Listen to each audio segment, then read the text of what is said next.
What we're launching next week is the ability for anyone who can build a web application, anyone who's familiar with web application technology, to build dual screen applications for TVs and tablets, and to do that for free. And I'll come back to the free part in a moment because you'll wonder how we make money as well.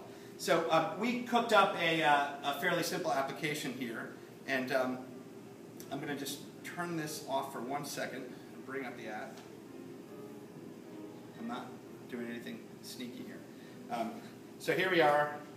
This is an app called Vedo, and Vedo is a fake movie service. And we just did this for demo purposes. We don't have the rights to this content. Please don't broadcast this. So this is a fake movie service. You can think of it like someone would think of Netflix or other things like that. And we did this to sort of demonstrate the content. So you get inside the application, and in this case it's just playing some preview content. In this case, True Grit. I can quickly drag down and see other content that would be available. It's a touch-based application. Now let's say that I want to not just watch it here, but I want to interact and explore content on my iPad while I'm watching and testing content on my TV. I'm just going to pause this here.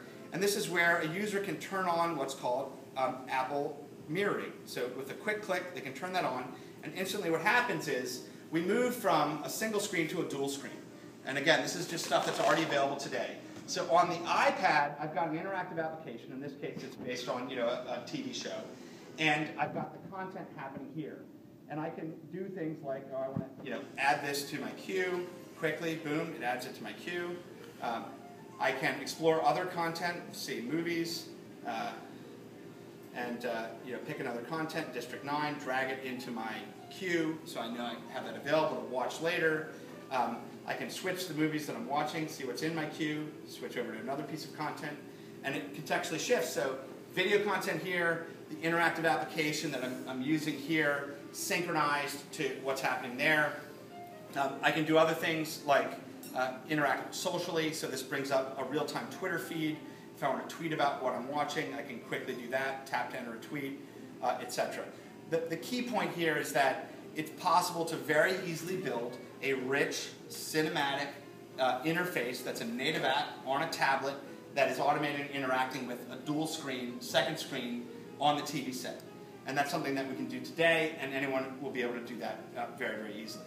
Now, the other thing I wanted to show is not just a video application, and I think one of the challenges that we all have is when we think about Apple TV or we think about TV apps, we always are thinking about, oh, what is this, a substitute for cable, or is this a TV application? The key point that I want to make, it's really, really critical to what we're trying to accomplish, is that any single thing that you would do on an iPad, a banking application, a communications application, a game, a recipe application, I don't care what it is, anything that you would do on a website, transact, shop, anything, all of those are going to be TV apps. They're all going to have a rendition of their interface on a TV because it's a highly usable interface. It's the next surface of computing. Sorry to steal from Microsoft. It's the next surface of computing. It's the next interface layer that people are going to build to, and it's already here. The set-top box, as it were, is the iPad. And so what I want to show you here is another example. This is just an example of an interactive quiz application. So in this case, this has nothing to do with video. This is a quiz. So on the TV is one screen, on my iPad is another screen. X and X have both played character, blah, blah, blah, in this thing. So you can now, as socially interacting with other people, say, okay, who is that? I'm going to pick this one. Yay, I got 10 points. The two front buckets on Matt Damon's da-da-da-da-da, you can pick, what is that? I got it wrong, and so on. And so this is a very simple interactive application, and the point is just that there's no video here. This isn't TV. I built an app where I can interact and use on this device, and I can render and consume and get benefit on this device. And I can see the exact same thing for the next generation of shopping. I can see the next thing for the next generation of banking. I can see the same thing for the next generation of almost any kind of utilization of the internet where we want the benefit of these multiple screens and we want the benefit of being able to render and interact